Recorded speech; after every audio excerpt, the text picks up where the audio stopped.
the lyrics. They're a little bit watered down. But overall, Legendary is actually a pretty decent track. Sorry, I'm kind of skipping and hopping all over the place here. One more point I would like to make about this album is that the guitar work is kind of lame. Now, there are some standout moments. Obviously, on the end of Back to Life, that's when Seth Morrison is actually able to kind of unleash his guitar skills and go a little crazy. Although, if you've listened to Fight the Fury before, you've heard that that's not anything compared to what Seth Morrison can actually do. So it's like, why not let him do more? Especially on like the bridge part, where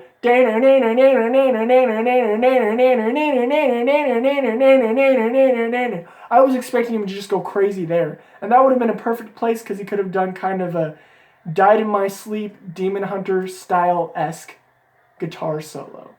If you've never heard the song Died in My Sleep by Demon Hunter, go check that out. Listen to their guitar solo. You'll know what I mean, and you'll see that that kind of style of solo would have sounded great in this song, but it didn't happen at that moment. It happened towards the end, which it's whatever. As I re-listened to that song, I realized that the da-na-na-na-na kind of fits with the vocals. I just wish it might have built a little bit more. But especially on the song Reach, that's my favorite song from this album. And I still think it deserves some more guitar work than that.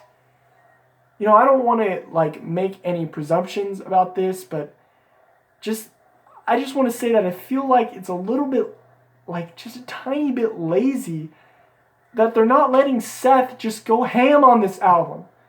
Like, he could just shred up. Like, there doesn't have to be a guitar solo on every song. I understand that. But the songs that do have guitar solos need to have just a little bit more shredderific to them. They have the melodic side to them, yes, but most of the solos basically just kind of follow the chord progression and the melody of the song, and they don't do much to the song.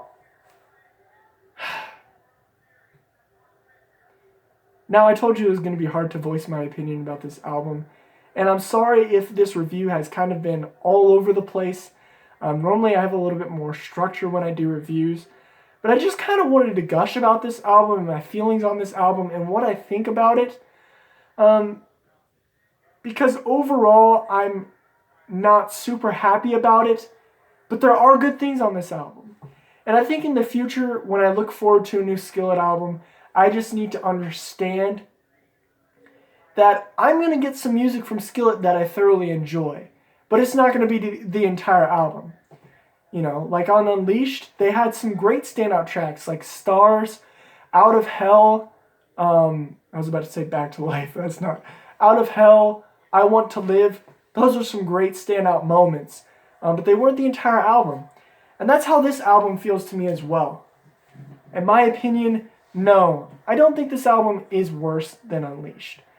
And I would probably give this album about a 6.5 out of 10. I've been hearing a lot of people give it 7 out of 10s, and I was thinking about that, but that's just not for me. Anyways, thank you so much for suffering through this entire album review with me, listening to my rambling on this album. I would love to hear your comments on what you think about this album as well. If you're a die-hard Skillet fan, don't crucify me for critiquing this album. I mean, I'm just giving my thoughts, and this album needs to be put through the fire. In order for good music to be understood, you have to actually critique it and see if it actually works. And that's what I've done here. Anyways, thank you so much for watching. If you're new to my channel, hit that subscribe button. I'll catch you later. Peace out.